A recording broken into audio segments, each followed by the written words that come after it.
Episode की शुरुआत में हम देखते हैं कि वांग ने शिन और सियोलबी को साथ में देख लिया था, जिसकी वजह से उसे बहुत बुरा लगता है और वो वहाँ से चला जाता है। अगले दिन क्लासरूम में वांग सियोलबी से बात नहीं करता और पीटी टीचर की क्लास के दौरान वो शिन को बहुत ही गुस्से में एक बॉल फेंक कर मारता है, जो कि उसके पेट पे जाकर लगती है और उसे बहुत दर्द होता है। फिर बाकी सभी लोग उसे स्कूल नर्स के पास ले जाते हैं, जहाँ जाते वक्त टीना उसे देख लेती है और पूछती है कि वांग को क्या हुआ है। और जब उसे पता चलता है कि वांग ने शिन को बॉल मारी तो वो उस पर बहुत गुस्सा करती है, लेकिन शिन झूठ बोल देता है कि ये उसकी ही गलती थी। अब जब शिन आराम कर रहा था तब टीना उससे मिलने आती है और उसे वांग की तरफ से सॉरी बोलती है। फिर वहाँ पर वांग भी आ जाता है और टीना वहाँ से चली जाती है। तब शिन उसे कहता है कि तुम खुशनसीब हो कि तुम्हारे पास एक मॉम है और तुम्हें उनसे अच्छे से बर्ताव करना चाहिए। अगले सीन में हम देखते हैं कि जू सभी लड़कियों के साथ खाना खाने के लिए आ जाती है, लेकिन यूना के इशारे पर सभी वहाँ से उठकर चली जाती है और जू वहाँ पर अकेली रह जाती है। दूसरी तरफ ताहो जूहा को छेड़ने लगता है और गलती से उसकी किताब फट जाती है, जिससे वो गुस्सा होकर वहाँ से चली जाती है। वहीं जूहा अकेले रहने की वजह से काफी दुखी थी और वो इस सब का जिम्मेदार सियोलबी को मानती है, इसीलिए वो उसे सीढ़ियों से धक्का दे देती है। लेकिन शिन और वांग उसे ऐसा करते हुए देख लेते हैं और शिन सियोलबी को बचाने जाता है, जहाँ सियोलबी टेलीपोर्ट होकर शिन के ऊपर गिर जाती है, जहाँ पर सोंगू ने उसे अपनी पावर से बचा लिया था। जिसके बाद हम देखते हैं कि सैम और उसकी गैंग योहा को तंग कर रहे थे। उसी समय वहाँ पर वांग आकर उनका वीडियो बनाने लगता है और उस वीडियो को टीचर्स को दिखाने की धमकी देता है, जिससे डरकर वो लोग वहाँ से योहान को भेज देते हैं। तब वांग उसे कहता है कि तुम अपने पास से कुछ भी नहीं सीखे। जिस बात को सुनकर ताहो कहता है कि आखिर पास्ट में ऐसा क्या हुआ था। आगे हम देखते हैं कि गीसू फिर से यूना की बहन से मिलता है और उसे आइसक्रीम खिलाता है। तभी गीसू वहाँ पर आकर अपनी बहन को ले जाती है और उसे फिर से यहाँ पर आने को मना करती है। दूसरी तरफ वांग के दिमाग में शिन और सियोलबी को लेकर अजीब अजीब से ख्याल आ रहे थे और वो सोच रहा था कि वो दोनों अकेले क्या क्या करते होंगे और कहीं वो दोनों बहुत ज्यादा आगे ना बढ़ जाएं। इसीलिए वो शिन के घर रहने के लिए चला जाता है। अब रात में वांग और सियोलबी सामान लेने के लिए बाहर जाते हैं और जब शिन रेस्टोरेंट में अकेला होता है तभी वहाँ पर जू आ जाती है, जो उससे अपनी सभी गलतियों के लिए माफी मांगती है। लेकिन शिन उसे वहाँ से जाने को कहता है, लेकिन जो उसे पीछे से हक कर लेती है। उसी समय वहाँ पर वांग और सियोलबी आ जाते हैं, जहाँ वांग ये सब देखकर सियोलबी को अंदर जाने से रोकता है, लेकिन वो देख लेते हैं कि जू ने शिन को हक किया हुआ है। अब क्योंकि सियोलबी को इस बात का बुरा न लगे, इसलिए वांग उसे वहाँ से बाहर ले जाता है और बोलता है कि ये जरूर कोई मिसअंडरस्टैंडिंग होगी। जिस बात पर सियोलबी कहती है कि हाँ जरूर ये कोई मिसअंडरस्टैंडिंग होगी और अब ये मिसअंडरस्टैंडिंग और न बढ़े, इसीलिए मैं यहाँ से जा रही हूँ। जिस बात को सुनकर वांग काफी हैरान हो जाता है कि सियोलबी शिन पर बहुत ज्यादा ट्रस्ट करती है। फिर शिन सियोलबी से बात करता है, जहाँ वो इस बात से थोड़ी जेलस थी कि जो उसे हक कर रही थी और शिन को ये देखकर काफी क्यूट लगता है। रात में जब वांग और शिन दोनों अपने रूम में होते हैं तब वहाँ पर वांग शिन के गले में एक लॉकेट देखता है, जो कि उसने सियोलबी को स्विमिंग पूल से ढूंढ कर दिया था। जिसे देखकर वो उससे पूछता है कि यह लॉकेट तुम्हें सियोलबी ने दिया है। जवाब में शिन कहता है कि ये लॉकेट मुझे मेरी मॉम ने दिया था और कहा था कि तुम इसे हमेशा अपने पास ही रखना और कभी न कभी हम जरूर मिलेंगे। उनके पास भी ऐसा ही एक लॉकेट है जिसके अंदर इसका लॉक बना हुआ है और मेरे लॉकेट में इसकी चाबी है। अब रात में वांग को नींद नहीं आ रही थी, इसलिए वो नीचे जाकर बैठ जाता है, जहाँ सियोलबी पानी पीने के लिए आती है। तब वांग उसे अपनी फीलिंग्स कन्फेस करता है। जवाब में सियोलबी कहती है कि तुम मेरे बहुत ही अच्छे दोस्त हो और मेरी फीलिंग्स कभी भी नहीं बदलेंगी। वहीं जू जब उदास होकर अपने घर जा रही थी तभी वो रास्ते में डूयल को देखती है, जो कि एक नाइट क्लब में जा रही थी। अगली सुबह क्लासरूम में सैम और उसकी गैंग योहान को डांस करवा रहे थे, तभी चैनसुक भी उठकर उसके साथ आकर डांस करने लगता है। फिर जब शिन क्लास में आता है तब वो भी डांस करने लगता है और उसके साथ साथ पूरी क्लास डांस करती है, जिससे अपना मजाक बनते हुए सैम बहुत ही गुस्से में आ जाता है। दूसरी तरफ जो डूयुल को उसके क्लब के बाहर का फोटो दिखाकर उसे ब्लैकमेल करती है। वहीं सियोलबी के पास संगू का मैसेज आता है, जो उसे शाम को एक मीटिंग में आने को बुलाता है, इसीलिए वो स्कूल के बाद उससे मिलने के लिए जाने लगती है। पर क्योंकि तायहे ने सियोलबी को टेलीपोर्ट होते हुए देख लिया था, इसीलिए वो उस पर तभी से शक कर रहा था और सच्चाई जानने के लिए वो अपने साथी के साथ उसका पीछा करते हैं। अब सियोलबी संगू के पास पहुंचती है, जहाँ वो उसे बताता है कि इंसान बनने के लिए तुम्हें एक टेस्ट देना होगा। फिर वो उसके हाथ पर एक निशान बनाता है, जो कि उन सभी लोगों के हाथ में है जो कि एंजल से इंसान बने हैं। फिर वो उसे बताता है कि 1 साल तक उसे अपनी आइडेंटिटी छुपा कर रखनी है कि वो एक एंजल है और अगर उसके आसपास का कोई भी इंसान उस पर शक करेगा तो ये निशान चमकने लगेगा और इस टाइम पीरियड में अगर किसी शक करने वाले इंसान ने उस निशान को छू लिया तो वो हमेशा के लिए गायब हो जाएगी। और सैम की गैंग सियोलबी और सुनवू को छुप कर देख रहे थे। वहीं जब शिन अपने रेस्टोरेंट के पैम्पलेट्स डिस्ट्रीब्यूट कर रहा था तभी उसे एक फोन आता है, जो कि शायद सैम ने किया था, जो उसे कहता है कि मैंने सुना है कि तुम्हारी गर्लफ्रेंड के पास सुपर पावर्स है और मैं उस पर नजर रख रहा हूँ। इस बात को सुनकर शिन उसे ढूंढने के लिए निकल जाता है। वहीं जैसे ही सियोलबी रेस्टोरेंट से बाहर आती है तभी ताएहो उससे वो एनवेलप छीन लेता है जो उसे संगवो ने दिया था। फिर वो उससे पूछने लगता है कि आखिरकार वो कौन है। अब इससे पहले कि वो लोग कुछ कर पाते वहाँ पर शिन आ जाता है। उसी समय वहाँ पर पीटी टीचर भी आ जाते हैं जो उन लोगों को एक साथ लड़ते हुए वहाँ पर देख लेते हैं, जिसे देखकर सैम की गैंग वहाँ से भाग जाती है और शिन और सियोल्बी भी वहाँ से भाग जाते हैं। और अब सियोल्बी को शक हो जाता है कि शिन को उसके बारे में पता है कि वो एक एंजल है। दूसरी तरफ गोंग और टीना एक रेस्टोरेंट में डिनर कर रहे थे और वांग को वहाँ पर बुलाने के लिए गोंग अपना पर्स जानबूझकर घर पर छोड़कर आ गए थे। फिर वो उसे कॉल करके वॉलेट लाने को कहते हैं, लेकिन जब वो घर के अंदर वॉलेट ढूंढ रहा था तब उसे वॉलेट के साथ साथ टीना का लॉकेट भी मिलता है जो कि दिखने में एक लॉक जैसा था, जिसे देखकर उसे शिन की कही हुई बात याद आती है कि उसकी मॉम के पास एक ऐसा लॉकेट है जो कि लॉक की तरह दिखता है और उसके पास उसकी चाबी है। तब वो भागते हुए शिन के घर जा रहा था और उस समय शिन नहा रहा था, इसीलिए वो उसके बेडरूम में जाकर उसके लॉकेट को टीना के लॉकेट से मिलाकर देखता है जो कि परफेक्टली फिट आ रहा था, जिसे देखकर वो एकदम शॉक हो जाता है। उसी समय शिन भी नहाकर बाहर आ जाता है और वो उससे पूछता है कि तुम यहाँ पर क्या कर रहे हो, जिस पर वांग उसे चिल्लाकर खुद से दूर रहने को बोलता है। अब इस बात को जानने के बाद कि टीना शिन की असली मॉम है, वो बहुत ज्यादा गुस्से में आ जाता है। वही रात में घर आकर जब टीना को अपना लॉकेट नहीं मिलता तो वो थोड़ा परेशान हो जाती है। अगली सुबह स्कूल में पीटी टीचर उन सभी को सजा दे रहे थे जो कि कल रात वहाँ से भाग गए थे, लेकिन सैम वहाँ पर नहीं था, बल्कि उसके बदले उन्होंने गीसू को भी सजा दे दी थी, जिस पर किम ह्यू उसे कहता है कि ये सब तुम्हारी वजह से हुआ है। ना ही तुम हमें बताते कि सियोल्बी के पास पावर्स है और ना ही हम उसका पीछा करते, जिस पर ताएहो कहता है कि मुझे पूरा यकीन है कि मैंने सियोल्बी को टेलीपोर्ट होते हुए देखा था। तभी किम्बू ताएहो को बताता है कि पहले सैम भी बहुत डरपोक हुआ करता था और वो वांग के साथ रहकर इतना स्ट्रांग बना है, उसी ने ही उसे सब कुछ सिखाया है।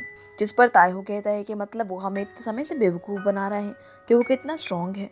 तभी वहाँ पर सैम आ जाता है और उन्हें धमकाने लगता है, लेकिन पीटी टीचर वहाँ पर आकर उसे पकड़ लेते हैं और उसे भी पनिशमेंट देते हैं। फिर गीसू शिन के पास आकर उससे पूछता है कि क्या सियोल्बी के पास सुपर पावर्स है, जिसे सुनकर शिन कहता है कि ये सब क्या बकवास है। जवाब में गीसू कहता है कि पूरी क्लास में अफवाह फैली हुई है कि सियोल्बी के पास सुपर पावर्स हैं। अब क्योंकि वांग स्कूल नहीं आया था इसीलिए शिन उसे कॉल करता है, लेकिन वो अपना फ़ोन नहीं उठाता। तब सियोल्बी और शिन उसके बारे में टीना से पूछते हैं, जिस पर वो कहती है कि वो तो सुबह घर से जल्दी निकल गया था। जवाब में शिन कहता है कि आप चिंता मत कीजिए, मैं उसे ढूंढकर आपको ज़रूर बता दूंगा।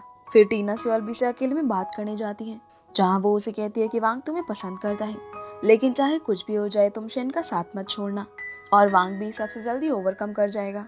अब घर जाते हुए शिन और सियोल्बी वांग के बारे में ही सोच रहे थे और शिन सोचता है कि पता नहीं कि वो कल रात इतना गुस्सा हो गया था। अब जैसे ही वांग घर पहुंचता है तब उसे चैंसू का कॉल आता है जो उसे बताता है कि वांग गेम पार्लर में है, इसीलिए वो उसे लेने के लिए निकलता है, जहाँ सियोल्बी भी उसके साथ जाना चाहती थी, लेकिन वो उसे रेस्टोरेंट में बहुत सारा काम बताकर वहाँ से चला जाता है। दूसरी तरफ ताएहो और किम वो आपस में बातें कर रहे थे कि आखिर पास में ऐसा क्या हुआ था कि सैम वांग से इतना डरता है और वो हमेशा उसे जाने देता है, जिस बात को सैम सुन लेता है और वो उन दोनों को वांग को ढूंढने को कहता है। अब वांग जैसे ही गेम पार्लर से बाहर निकलता है तब वहाँ पर सैम और उसके साथी उसे लेने के लिए आ जाते हैं। वहीं से और भी सोच रही थी कि काफी देर हो गई लेकिन अभी तक शिन का फोन नहीं आया, और जैसे शिन गेम पार्लर में पहुंचता है तब वो देखता है कि वांग वहाँ पर नहीं है। दूसरी तरफ सैम वांग को बहुत बुरी तरह पीटता है। फिर सैम ताएहो और किम्बू से बोलता है कि बताओ कौन ज्यादा स्ट्रांग है। तभी वहाँ पर सियोल्बी आती है और उन लोगों को रोकती है, लेकिन सैम उस पर भी हाथ उठाने वाला था। तब किम्बू उसे रोकता है और बोलता है कि हम लड़कियों और बच्चों पर हाथ नहीं उठाते, और ताएहो भी उसे बोलता है कि हाँ हमें पता लग गया है कि तुम ही सबसे स्ट्रॉन्गेस्ट हो, लेकिन अब बस करो, तुमने मार मार कर वांग का पूरा चेहरा बिगाड़ दिया है।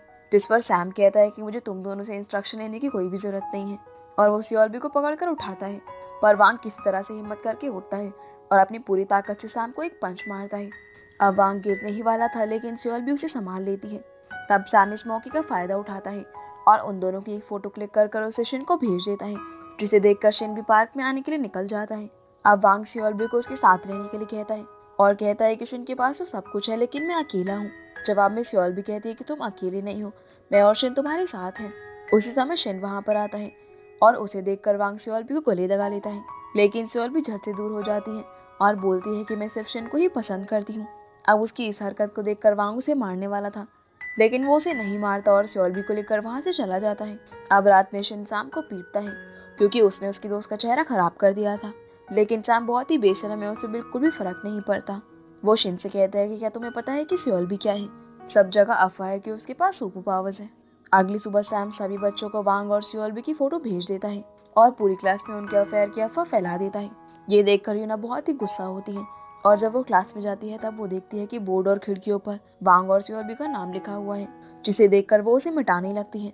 लेकिन उसका गुस्सा कंट्रोल नहीं होता, इसीलिए वो सारा गुस्सा जू पर जाकर निकाल देती है, क्योंकि उसी की वजह से वो वांग की नजरों में गिर गई थी।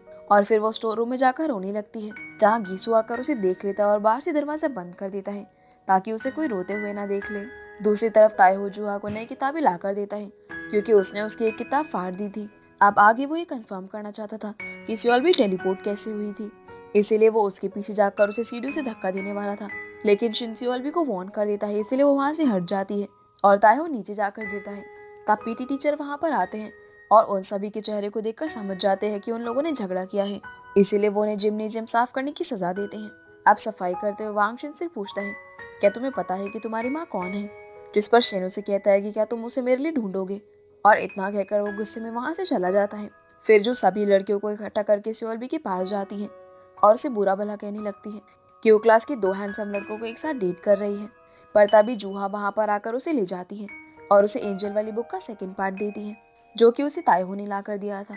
तब सियोलबी उस बुक को लाइब्रेरी में जाकर पढ़ने लगती है, पर उसी समय वहां पर सैम आ जाता है, जो उसे एंजल की बुक पढ़ते हुए देखकर उससे पूछता है, क्या तुम एक एंजल हो?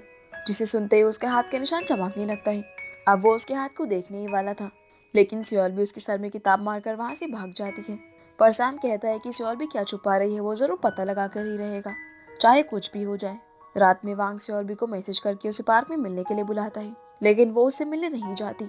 अब इसी तरह से रात के 11:30 बज जाते हैं और वो सोचती है कि क्या वांग अब भी उसका पार्क में इंतजार कर रहा होगा। तभी हम देखते हैं कि वो शिन के साथ पार्क में जाती है, जहाँ पर वांग अब भी उसका इंतजार कर रहा था और वो बेहोश हो गया था। फिर वो लोग उसे घर पर लेकर आते हैं और देखते हैं कि उसे बहुत तेज बुखार है, इसीलिए शिन उसका पूरी रात ध्यान रखता है और उसके बगल में ही सो जाता है। अगली सुबह उठकर वांग अपने घर पर चला जाता है और शिन के रेस्टोरेंट से एक पार्सल मंगवाता है, जिसे शिन खुद डिलीवर करने जाता है। लेकिन वो चाहता था कि उस पार्सल को डिलीवर करने सियोलबी आए। अब वांग उसे और सियोलबी को रात में डिनर पर आने के लिए कहता है, लेकिन शिन मना कर देता है। फिर वांग टीना से पूछता है कि क्या वो शिन और सियोलबी को डिनर के लिए इनवाइट कर ले, जिसे सुनकर वो थोड़ा अनकंफर्टेबल हो जाती है, लेकिन वो इस बात के लिए मान जाती है। अब यहाँ पर वांग ये सारी चीजें जानबूझकर कर रहा था ताकि वो टीना का रिएक्शन देख सके और उसकी सच्चाई सबके सामने ला सके।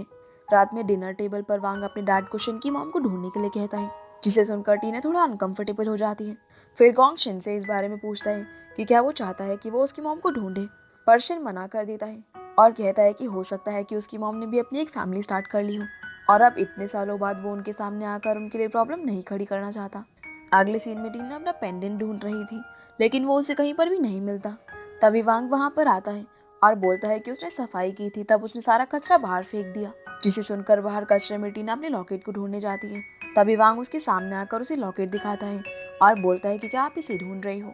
अब लॉकेट वांग के पास देखकर टीना एकदम से शॉक हो जाती है और वांग यहाँ पर रिवील कर देता है कि उसे शिन की और उसके बारे में पता चल चुका है कि वही शिन की असली मॉम है। जिसे सुनकर टीना उसे रिक्वेस्ट करती है कि वो इस बारे में शिन को कुछ भी ना बताए। अब वांग गुस्से में वहां से निकलकर स्कूल के बास्केटबॉल कोर्ट में जाता है, जहाँ मौका देखकर साम उसके फोन से सियोलबी को मैसेज करता है कि वांग स्टोर रूम में लॉक हो गया है और वो वांग को ये मैसेज करता है कि सियोलबी स्टोर रूम में लॉक हो गई है। फिर वो यही मैसेज शिन को भी करता है।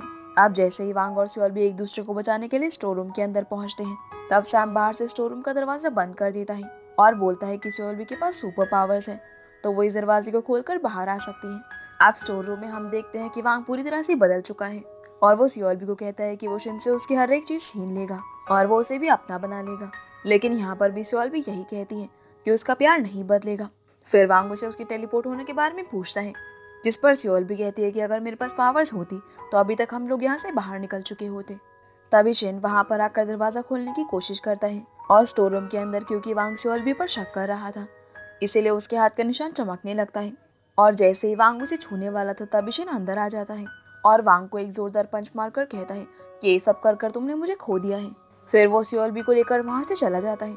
अगले दिन हम देखते हैं कि टीना ग्रैंडमा को श्रद्धांजलि देने के लिए आती है और सियोलबी और शिन भी वहीं पर आ रहे थे, जहाँ पर टीना ग्रैंडमा से कहती है कि वो शिन को ये बात कैसे बताएं कि वही उसकी माँ है। उसी समय शिन भी वहां पर पहुंच जाता है और वो इस बात को सुन लेता है। इसी ट्विस्ट के साथ ये एपिसोड यहीं पर खत्म हो जाता है। तो गाइस, ये थी आज की वीडियो एंड आई होप आप लोगों को ये वीडियो पसंद आई होगी, तो वीडियो को लाइक कर चैनल को सब्सक्राइब जरूर कीजिएगा। तो आपसे फिर मिलते हैं अगले एपिसोड में, तब तक के लिए गुड बाय।